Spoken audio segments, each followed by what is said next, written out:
The science behind SpeechMatch goes back quite a number of years. In the 1970s, 1980s, there was all this research in psycholinguistics that showed that how people spoke rather than what they said really mattered in terms of how other people viewed them interpersonally.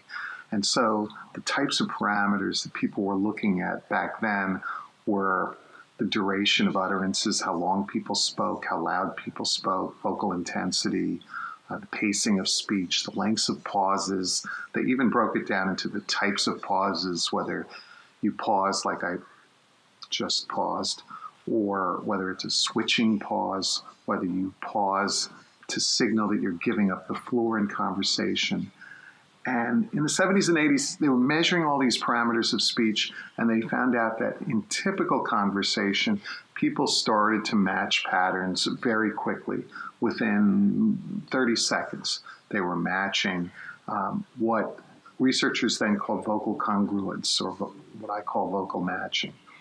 And so when we come to autism, and we say that a core feature of autism are these social communication problems, we need to break that down, which, honestly, social communication problems have been a neglected area of study in autism.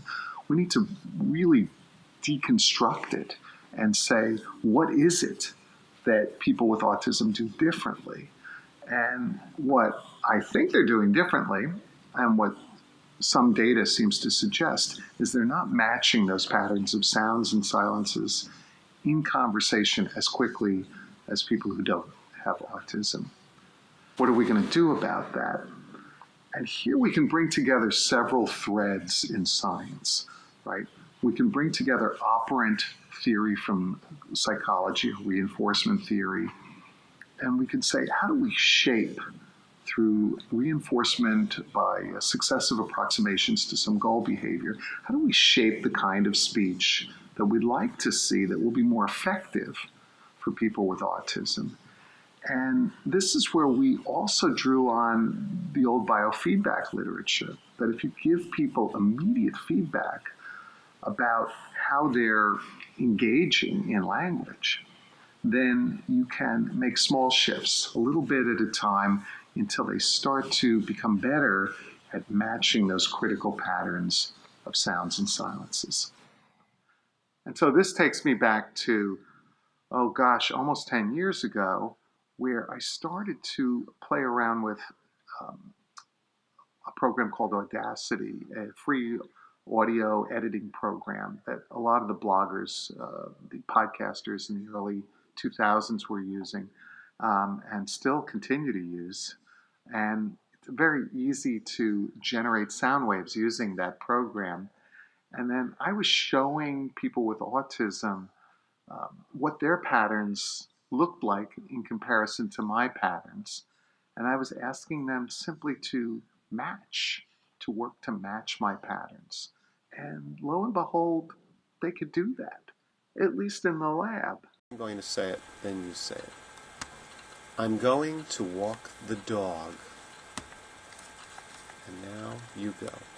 I'm going to walk the dog. That's very good. Look at that. It looks almost exactly like my... This then led to a search for a software platform that we could use that would help teach people to become better matchers, that would give them immediate visual feedback about how they were doing in terms of matching other people's patterns of sounds and silences. Now, why would you want to do that? Why would you want to match pitch and pacing and volume?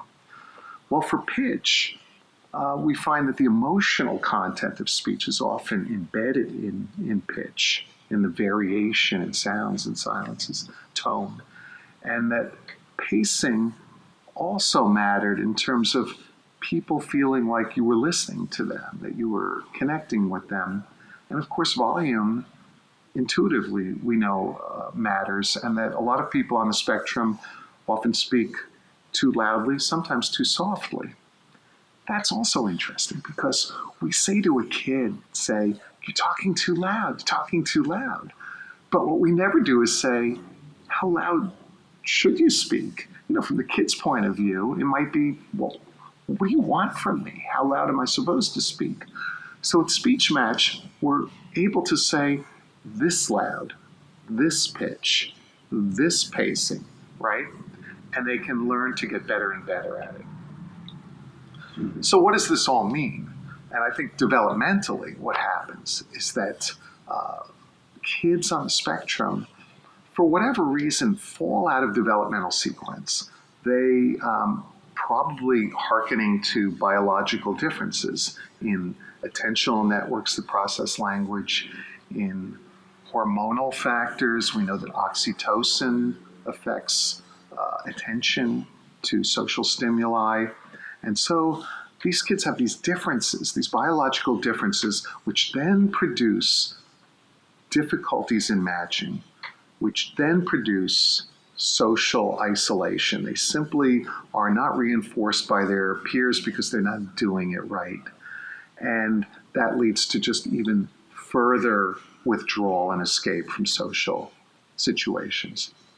So the hope is that with SpeechMatch, we intervene. We break the chain at its weakest link.